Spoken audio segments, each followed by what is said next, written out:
This was your story here, Will.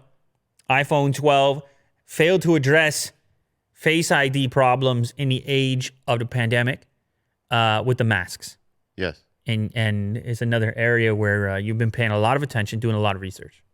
Oh, not really. No, I just read the headline a little bit about. That's all you did. You just read the headline, just like everybody else.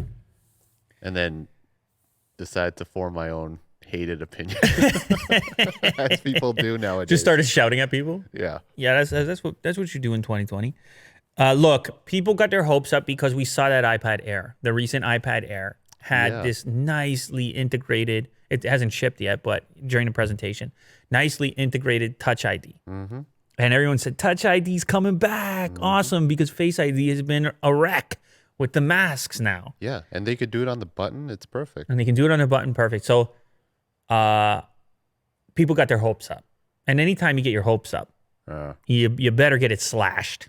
I mean, the same thing goes with 120 hertz. People got their hopes up, slashed. Because they've had now whatever they call ProMotion on the iPads forever, and they're in no rush to put it on the phone. That kind of boggles me. On the iPad, they marketed it. They talked about iPad Pro. I'm talking about. Yeah. Talked about it. We're committed to it, but on the phone, everyone's like, "Yeah, we don't really need it." It's like, well, then why do it on the iPad? What if it has no merit whatsoever? Anyway. So people got their hopes up, but here's the thing, and of course I read through the article over here, and they're not wrong, by the way. It would have been nice to have, even just have both, Face ID and in the power switch. However, the product cycle on an iPhone is pretty long. I mean, it could be 18 months. They basically go to work. They're already working on the next one right now. And so certain things may have been set in stone where just the design of the thing, they may have been lacking space for those components. And by the time the pandemic hit and they started to have to shift around their focus or start thinking about Touch ID, it wasn't enough time to get it integrated into the whatever other work they had already done.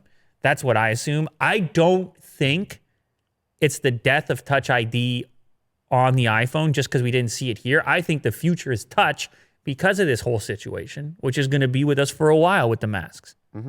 So, I mean, I look at the new Pixel device sitting right here, the Pixel 5, and I'm using the rear fingerprint scanner, and they just ditched face altogether.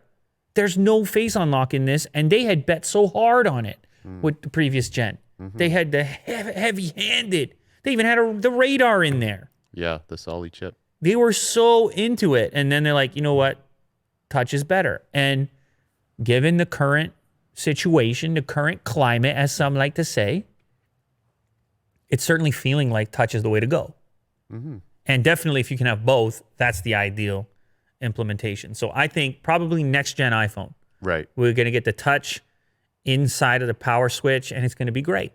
And people are going to love it. So it's only a matter of time. It's a little bit of a failure at the moment, but it's only a matter of time. Now, the next one